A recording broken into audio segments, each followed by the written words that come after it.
tudo bem com você? Sou Carol Veiga. Seja bem-vindo ao nosso canal. Esse canal foi feito para você, aposentado ou pensionista do INSS, que precisa estar bem informado sobre tudo o que acontece em relação aos seus benefícios e às notícias do INSS. Estamos aqui para trazer sempre notícias atualizadas e gratuitas para você. E no vídeo de hoje, vamos falar sobre contribuição INSS, valor para MEI e autônomos em 2021 e como emitir boleto. E também, INSS poderá ajuizar ação regressiva contra responsáveis por acidentes de trânsito. Mas antes de começar, não se esqueça de se inscrever em nosso canal e ativar o sininho das notificações. Somente assim você receberá informações gratuitas e atualizadas. Deixe também o seu joinha e faça seus comentários. Comente aqui embaixo de qual cidade e estado você está assistindo. Vamos lá? Contribuição INSS, valor para MEI e autônomos em 2021 e como emitir boleto. Aqueles trabalhadores que realizam recolhimento previdenciário ao Instituto Nacional do Seguro Social e INSS precisam estar atentos às novas cobranças que serão realizadas. Os pagamentos valem para o contribuinte individual que pode emitir o boleto online. Após o aumento do salário mínimo para R$ 1.100, desde o mês de fevereiro, os valores para aqueles que contribuem pelo piso vão variar entre R$ 55 a R$ 220. O resultado exato depende da alíquota correspondente, que pode ser de 5%, 11% ou 20%. Os contribuintes facultativos ou individuais, ou seja, que são autônomos, têm o prazo de até dia 15 do mês seguinte da competência para fazer o pagamento. Valor da contribuição INSS. Enquanto o valor do salário mínimo for de R$ 1.100, o trabalhador que for pagar as contribuições referentes a janeiro terá que recolher as seguintes alíquotas: 5% do salário mínimo, R$ 55, 11% do salário mínimo, R$ 121, 20% do salário mínimo, R$ 220. Contribuição de 5% sobre o mínimo. A contribuição não dá direito à aposentadoria por tempo de contribuição, nem o direito de utilizar este tempo para outros regimes de previdência social. Esse tipo de contribuição é destinada para os membros de família de baixa renda. Para contribuir com essa alíquota, é preciso preencher 3 requisitos: não exercer atividade remunerada, não possuir renda própria, pertencer à família de baixa renda, com inscrição no CadÚnico, Cadastro Único. Códigos para recolhimento alíquota de 5% baixa renda, 1929, facultativo mensal, 1937, facultativo trimestral. Aqueles que são MEI também pagam 5% sobre o salário mínimo, além de impostos estaduais e municipais, dependendo da atividade que exercem. Contribuição de 11% sobre o mínimo. Contribuinte facultativo.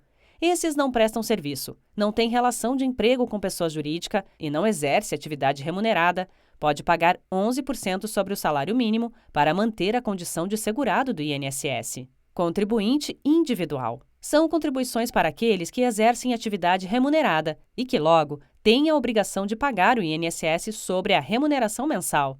Através do plano simplificado, o contribuinte individual e o segurado facultativo podem recolher por meio de alíquota reduzida de 11%.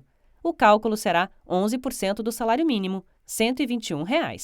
Esta opção não dá direito à aposentadoria por tempo de contribuição, nem de utilizar o tempo para outros regimes de previdência. Para se aposentar por tempo de contribuição ou com uma aposentadoria acima do salário mínimo, é possível realizar a complementação da contribuição mensal. É preciso fazer um requerimento pelo Meu INSS. Códigos para recolhimento alíquota de 11%. 1163, contribuinte individual mensal. 1180, contribuinte individual trimestral. 1473, facultativo mensal. 1490, facultativo trimestral. Contribuição de 20% sobre o mínimo.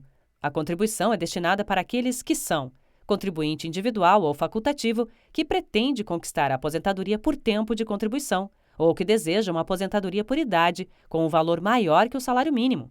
Atualmente, a contribuição sobre o piso é de R$ 220. Códigos para recolhimento alíquota de 20%. 1007, contribuinte individual mensal. 1104, contribuinte individual trimestral. 1406, facultativo mensal. 1457, facultativo trimestral. Como pagar por débito automático? Os cidadãos podem programar o débito automático das contribuições previdenciárias em conta corrente. Alguns bancos oferecem a opção de programar o débito diretamente no caixa eletrônico ou no Internet Banking. Além disso, é possível cadastrar a solicitação no site da Previdência, mas depois será necessário comparecer ao balcão de atendimento da agência bancária para levar o termo de autorização assinado. A contribuição tem vencimento todo dia 15 de cada mês, e quem adotar o débito automático terá o valor descontado todo dia 15 de sua conta corrente. Porém, se o dia 15 cair no sábado ou domingo, o contribuinte terá o valor descontado de sua conta corrente no próximo dia útil. Como gerar o guia de pagamento no aplicativo ou site Meu INSS? 1. Acesse o aplicativo ou site Meu INSS, meu.inss.gov.br. 2. Na página inicial, abaixo do campo Login e Senha, clique na opção abaixo de Serviços sem senha e depois Emitir guia de pagamento, GPS.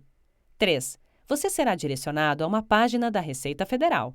4. Preencha as informações solicitadas. Fonte: FDR.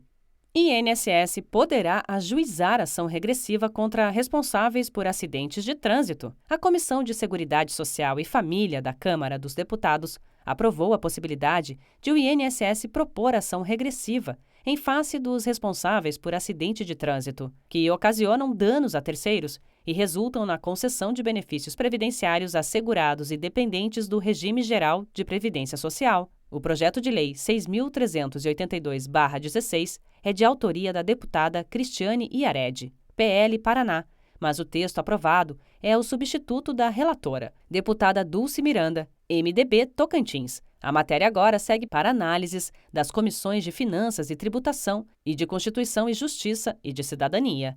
O texto destaca que os acidentes de trânsito, na maioria dos casos, resultantes da conduta irresponsável dos motoristas, causam milhares de mortes ou deixam as vítimas inválidas. E para as que são seguradas do Regime Geral de Previdência Social, há a possibilidade dos segurados ou seus dependentes pleitearem junto ao INSS os benefícios de aposentadoria por incapacidade permanente ou pensão por morte, causando grandes prejuízos aos cofres públicos, pois apenas os gastos com as aposentadorias por incapacidade chegam a 12 bilhões de reais por ano.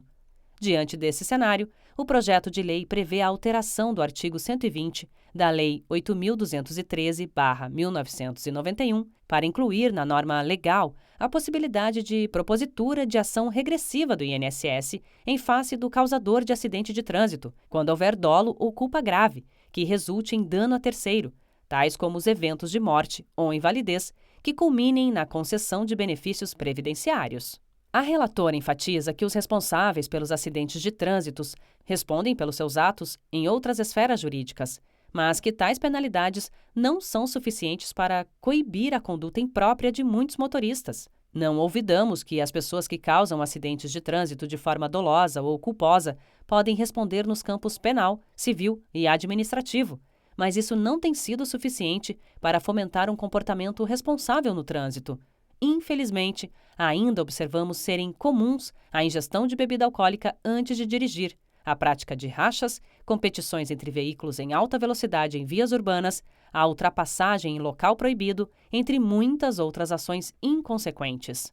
Em relação aos critérios para cabimento da ação regressiva, o voto da relatora dispõe que não é cabível a ação em todos os acidentes de trânsito, mas apenas nas hipóteses de conduta mediante dolo ou culpa grave, tais como dirigir alcoolizado ou muito acima do limite de velocidade, e sendo necessário considerar a capacidade econômica do réu na fixação da responsabilidade, uma vez que pessoas com renda financeira mensal mínima não teriam condições de ressarcir ao INSS os gastos de uma aposentadoria por incapacidade permanente ou pensão por morte, em valores próximos ao teto da Previdência Social, R$ 6.433,57.